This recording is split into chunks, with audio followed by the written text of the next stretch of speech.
बहुत बहुत स्वागत है आपका। Thank you very much for coming to the session.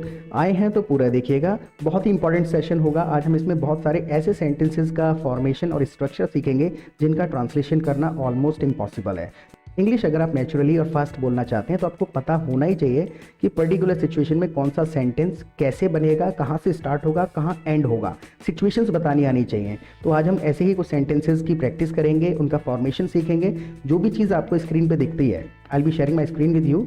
जो भी चीज़ आपको स्क्रीन पे दिखती है, मेक श्योर कि आप पहले उसको खुद से इंग्लिश में बोलने की कोशिश करो, और उसके बाद में जब मैं आंसर लिखता हूँ तो आपको पता चल जाएगा what is your level of English, आपको किस तरीके से प्रैक्टिस करने की ज़रूरत है, कहाँ कमी छूट रही है। और एक रिक्वेस्ट है आपसे, अगर आपने सब्सक्राइब नहीं किया है तो प्लीज़ नीचे बटन दिया हुआ है रेड कलर का, सब्सक्राइब कर लीजिए। नोटिफिकेशन बेल आइकन को ज़रूर दबाइएगा, जिससे कि हमारा वीडियो जैसे ही अपलोड हो, यूजुअली सारे प्रैक्टिस सेशन होते हैं, नोटिफिकेशन आपको मिलते रहेंगे, करंट में आप रहेंगे। वोकैबुलरी, जो भी नए फॉर्मेशन ऑफ सेंटेंसेस, हमेशा जो करंट में इंग्लिश चल रही है उससे रिलेटेड सेशंस होते हैं, तो इससे काफ़ी ज़्यादा हेल्प मिलेगी आपको टू इम्प्रूव योर कम्युनिकेशन। और जो सेंटेंसेस इसमें इस्तेमाल होंगे, इनको आप रैंडमली भी अपने कॉन्वर्जेशन में इस्तेमाल कर सकते हैं, and you can make your communication more impressive. Alright, तो सब्सक्राइब कर लीजिए, बहुत फ़ायदा होगा। थैंक यू वेरी मच, कर लीजिए। चलिए, तो सबसे पहला सेंटेंस है, मुझे पता है हमें मिले हुए 1 महीना हो गया है। मुझे पता है तो सिंपल है, आई नो। मुझे पता है, क्या पता है? इट हैज़ बीन, हो चुका है। इट हैज़ बीन, 1 महीना हो चुका है। इट हैज़ बीन 1 मंथ, 1 महीना हो चुका है। इट हैज़ बीन 1 मंथ, और कब से? Since we met. It has been 1 month since we met. I know it has been 1 month since we met. देखिए, इट हैज़ बीन इसको नहीं कहा जाएगा, इट हैज़ बीन। बापे छोटे एक ही मात्रा लगाइए, been. It has been 1 month since we met. जब हम मिले थे तब से अब तक 1 महीना हो गया है। I want you to repeat every sentence with me. बोलोगे ना तो ऑटोमेटिकली इनके स्ट्रक्चर्स आपको समझ भी आ जाएंगे और सेंटेंसेस याद हो जाएंगे, and you will be able to create new sentences on the basis of the formulae of the sentences. Sounds आपको याद हो जाएंगे, तो रिपीट करना ज़रूरी है। Now the next sentence is, हमें मिले हुए 1 महीना हो गया है। Now the next sentence is, मैं एक बात नोटिस कर रहा हूँ। अब देखिए, समझने की कोशिश करेगा सिचुएशन। इसमें मैं क्या बताने की कोशिश कर रहा हूँ, पहले से मैं नोटिस कर रहा हूँ। पहला तो बेसिक सेंटेंस है, आई एम नोटिसिंग, मैं नोटिस कर रहा हूँ। न्यूट्रली हो सकता है अभी कर रहा हूँ, लेकिन मैं जताना चाहता हूँ मैं पहले से नोटिस कर रहा हूँ, तो आई हैव बीन। देखिए, हैव बीन, हैज़ बीन उन्हीं कंडीशन में लगता है जब भी हमें टाइम की तरफ इंडिकेट करना है कि कोई काम पहले से कर रहा हूँ या हो रहा है। It has, I have been, तो क्या कर रहा हूँ मैं? नोटिसिंग, मैं नोटिस कर रहा हूँ। I have been noticing, sentence पूरा हो गया। अब मैं इसमें अगर और समय जोड़ना चाहूँ, कब से नोटिस कर रहा हूँ? I have been noticing for 2 months. समय लगा दिया मैंने, आई हैव बिन नोटिसिंग, इतने से भी काम चल जाएगा। नोटिस कर रहा हूँ, और पूरा बताना है 2 महीने से, 3 महीने से, 5 महीने से। I have been noticing for 2 month, तो आगे और तरीके से जुड़ जाएगा इसमें। Now the next sentence is, अब मैं नोटिस क्या कर रहा हूँ। एक्चुअल में ये सच नहीं है, मेरे सारे के सारे स्टूडेंट्स वीडियोस का इंतज़ार भी करते हैं, लेकिन मुझे सेंटेंस बनाने थे, इसलिए मैं ये सेंटेंस लिख करके लाया हूँ। नोटिफिकेशन मिलने के बावजूद आप वीडियो स्किप कर देते हो। हम यहाँ पर क्या सीखना चाह रहे हैं, बावजूद के लिए हम कैसे सेंटेंस बनाते हैं। जैसे, अमीर होने के बावजूद वो बहुत दयालु है, बारिश होने के बावजूद मैं कॉलेज गया। इस प्रकार का अगर सेंटेंस आपको कहना है, नोटिफिकेशन मिलने के बावजूद आप वीडियो देखना स्किप कर देते हो। सिचुएशन को समझ लिया आपने? नोटिफिकेशन मिलता है तब भी आप स्किप कर देते हो, वीडियो नहीं देखते।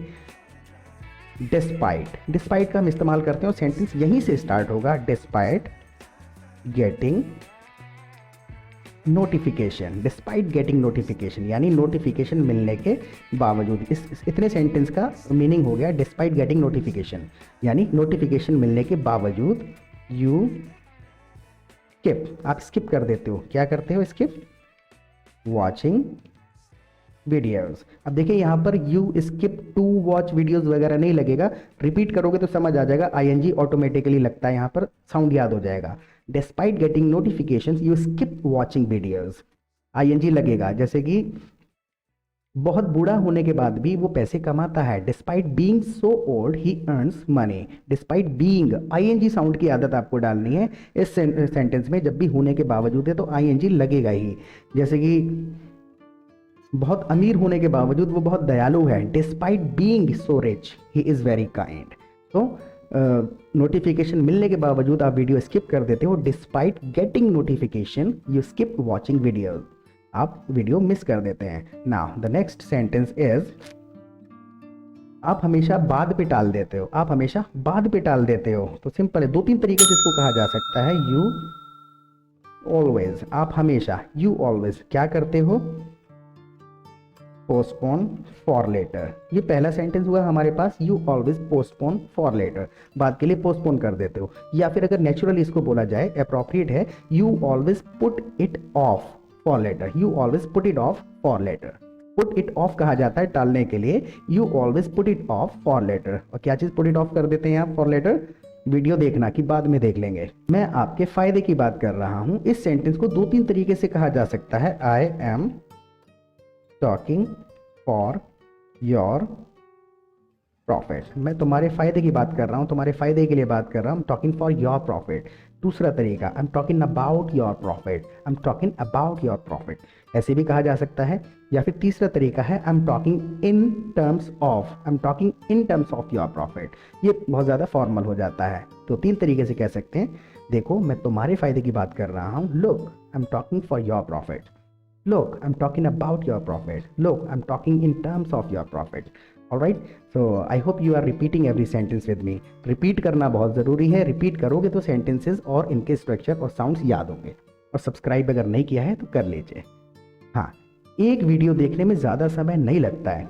जो भी वीडियोस मैं अपलोड करता हूँ, एक वीडियो देखने में ज़्यादा समय नहीं लगता है। It doesn't take too long, it doesn't take too long. और किस चीज में नहीं लगता है? It doesn't take too long. और देखिए लॉजिक देखिएगा, वॉचिंग वीडियो, आईएनजी इस कंडीशन में भी लगाएंगे। It doesn't take too long watching video, video देखने में ज़्यादा समय नहीं लगता है। It doesn't take too long watching video. जैसे मैगी बनाने में ज़्यादा टाइम नहीं लगता है। It doesn't take too long cooking Maggi.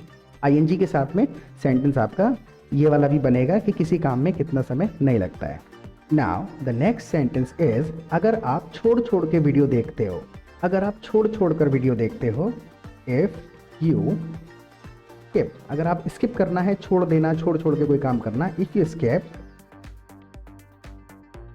Watching videos, if you skip watching videos, उससे क्या होगा? अब देखिए इसमें अंदर 2-3 चीज़ें और ऐड की जा सकती हैं। अगर आप 2-3 दिन छोड़ के वीडियो देखते हो, if you skip watching videos for couple of days, couple of days यानी 2 दिनों के लिए इस्तेमाल कर लिया जाता है। 2 दिन बाद देखोगे, छोड़ दोगे। If you skip watching videos for couple of days.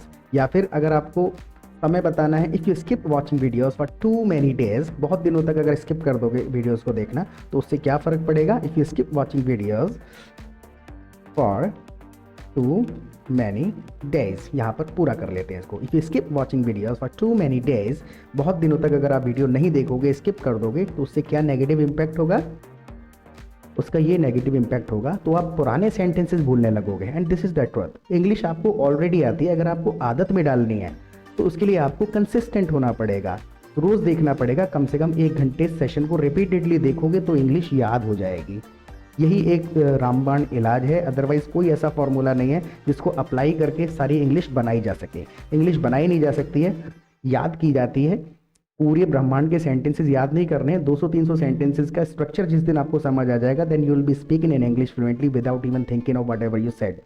जब आपको सोचना ही नहीं पड़ेगा आपने बोला क्या है। ऑलराइट, तो सेशंस को देखते जाना है और रिपीट करते जाना है, तो आप पुराने सेंटेंस भूलने लगोगे। देन तो इसके लिए हम इसमें यहाँ पे सो भी इस्तेमाल कर लेते हैं, देन भी इस्तेमाल कर लेते हैं, डिपेंड करता है क्या बोलना चाह रहे हैं। देन क्या होगा? यू विल, यहाँ पर देखिए बिगिन का इस्तेमाल होगा, स्टार्ट का नहीं होगा। जैसे you will start forgetting sentences नहीं होगा, यू विल बिगिन। मैं डिफरेंस बताऊंगा स्टार्ट और बिगिन में डिफरेंस क्या है। यू विल बिगिन फॉरगेटिंग, आप ऑटोमेटिकली भूलने लगोगे। You will begin forgetting previous, इसको प्रीवियस नहीं कहा जाता है, previous. You will begin forgetting previous sentences, you will begin forgetting previous sentences. पुराने सेंटेंसेस आप भूलने लगोगे। अब देखिए यहाँ पर हमने स्टार्ट क्यों नहीं लगाया है?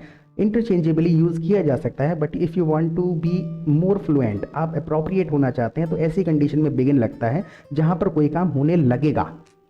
स्टार्ट, जैसे कि मैं कल इंग्लिश सीखना शुरू करूंगा। अब मैंने सोचा है, डिसाइड किया है, I will start learning English tomorrow. Start करूंगा सोच के। लेकिन बिगिन का इस्तेमाल उस कंडीशन में होता है जहां पर ऑटोमेटिकली कुछ काम स्टार्ट होगा। यानी आप ना चाहते हुए भी वो आपके द्वारा होगा, लेकिन अपने आप होगा। You will begin forgetting previous sentences, आप भूलने लगोगे ना चाहते हुए भी, किया आपके ही द्वारा जाएगा। आई होप कि आपको समझ आया होगा। तो जो भी सेंटेंसेस इस सेशन में आप सुन रहे हैं, इनके आधार पर अपनी लाइफ में यूज़ करने लायक नए नए सेंटेंसेस बनाओ और उनको कमेंट सेक्शन में लिख दीजिएगा। सही होंगे तो लाइक दूंगा, और अगर उनमें कुछ गलती होगी तो करेक्शन करने की हम कोशिश करते हैं। आपको रिप्लाई मिल जाएगा तो आपको पता चल जाएगा कि आप समझ पाए हैं या नहीं समझ पाए हैं। Alright, now the next sentence is, केवल आप ही तो हैं जिनके लिए मैं वीडियो बनाता हूँ, केवल आप ही तो हैं जिनके लिए मैं खाना बनाती हूँ, केवल आप ही तो हैं जिनके लिए मैं पैसे कमाता हूँ। हाउ वुड यू से दिस इन इंग्लिश? ऐसी बात आपको कहनी पड़े तो केवल यहाँ से ही स्टार्ट होगा। इट्स ओनली यू, केवल आप ही तो हैं, whom I make videos for, it's only you whom I make videos for, it's only you, आप ही तो हैं, whom I make videos for, इसमें लास्ट में for लगेगा। केवल आप ही तो हो जिसके लिए मैं मैगी या खाना बनाता हूँ। It's only you whom I cook meals for, उस आप ही के लिए बनाता हूँ। It's only you.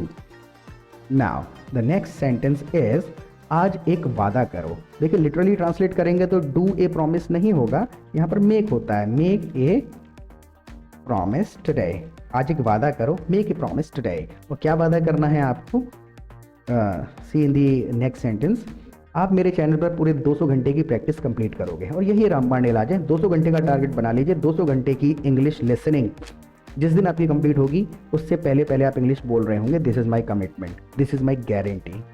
200 घंटे का टारगेट बनाना है, जितना जल्दी पूरा कर लोगे, जितनी जल्दी शॉर्ट टाइम में आप पूरा करोगे, उतना ही ज़्यादा हेल्पफुल होगा आपके लिए। ओके, सो आप मेरे चैनल पर 200 घंटे की प्रैक्टिस कंप्लीट करोगे। यू विल, इसका फॉर्मेशन देखिएगा, मैं बताऊंगा, समझने में गलती हो जाती है वो मैं क्लैरिफाई कर दूंगा इसके अंदर। यू विल कंप्लीट 200 आवर्स, 200 घंटे पूरे करोगे किस चीज़ के? Of practice. You will complete 200 hours of practice on my channel. देखिए इसमें डिफरेंस बता देता हूँ मैं आपको, क्या डिफरेंस है। आप मेरे चैनल पर यहाँ पर क्या कर रहे हैं? 200 घंटे की प्रैक्टिस पूरी कर रहे हैं, 200 घंटे की प्रैक्टिस, और यहाँ पर प्रैक्टिस के 200 घंटे पूरे कर रहे हैं। You will complete 200 hours of practice. अगर ये चीज़ आपको समझ में आई है तो प्लीज़ एक बार कमेंट सेक्शन में ज़रूर समझा दीजिएगा, लिख दीजिएगा yes I understood this sentence, लिख दीजिएगा। Now the next sentence is, और मेरा आपसे ये वादा है, मेरा आपसे एक वादा है। आप एक वादा करो कि प्रैक्टिस सेशन देखना है आपको 200 घंटे का, और मेरा आपसे ये वादा है। एंड आई हैव दिस, मेरा आपसे यह वादा है कि I have this commitment to you है। I have this commitment to you. क्या है मेरा कमिटमेंट आपसे? 200 घंटे की प्रैक्टिस कंप्लीट होने से पहले आप फ्लुएंटली इंग्लिश बोल रहे होंगे। 200 घंटे की प्रैक्टिस पूरी होने से पहले आप इंग्लिश बोल रहे होंगे, तो यू विल बी, आप कुछ कर रहे होंगे, यू विल बी क्या कर रहे होंगे? Speaking, you will be speaking in English before, किस चीज से पहले? You will be speaking in English before you complete 200 hours of practice. 2-3 bar repeat करोगे तो आपको खुद समझ आ जाएगा कौन सा वर्ड कहाँ लगा है, क्यों लगा है, और इसके आधार पर फिर आप बनाने लगोगे। You will be speaking in English fluently before you complete 200 hours of practice. ये मेरा वादा है और this is a proven strategy. 200 घंटे की जिस दिन लिसनिंग पूरी हो जाएगी, आप ऑटोमेटिकली इतने ज़्यादा फेमिलियर हो चुके होंगे सेंटेंसेस के साथ कि आप बोल रहे होंगे, आपको याद हो चुके होंगे सेंटेंसेस, क्योंकि हर सेशन में घुमा फिरा के यही सेंटेंसेस, यही फॉर्मेशन, यही स्ट्रक्चर होता है। अलग अलग जगह पर अलग अलग तरीके से सेंटेंसेस बोले जाते हैं, तो आपको आदत पड़ जाएगी। Now the next sentence is, मेरे चैनल पे जाओ, वहाँ आपको अनेकों प्रैक्टिस वीडियो मिलेंगे। मेरे चैनल पर जाओ, go to my channel, go to my channel, और वहाँ क्या होगा? यू विल फाइंड, आपको मिलेंगे, यू विल फाइंड, क्या मिलेगा आपको? Go to my channel, you will find, क्या मिलेगा? Many practice videos there. Go to my channel, you will find many practice videos there. वहाँ पर आपको बहुत सारे प्रैक्टिस वीडियोस मिलेंगे। इस सेशन को कम से कम आपको 2 बार देखना है, और मेरे चैनल पर जेन्युइनली आप जाइए, तो मैंने एक सीरीज भी बनाया हुआ है, डे 1, डे 2, डे 3, डे 4 के हिसाब से। तो पहले दिन से आप सीखना शुरू करो, बेसिक सेंटेंसेस से सीरीज स्टार्ट हो रहा है और एडवांस लेवल तक जा रहा है। उसको अगर आप फ्लो में देखना शुरू करते हैं, you will automatically see the difference in your communication. आपको खुद से डिफरेंस दिखेगा। This is my commitment. Subscribe ना किया हो तो सब्सक्राइब कर लीजिएगा, वीडियो को लाइक कर देना। और how was your experience about this session, please let me know in the comment section. कोई फीडबैक या फिर कोई सजेशन आपको देना है, कमेंट सेक्शन में ज़रूर लिखिएगा। See you tomorrow, till then bye bye.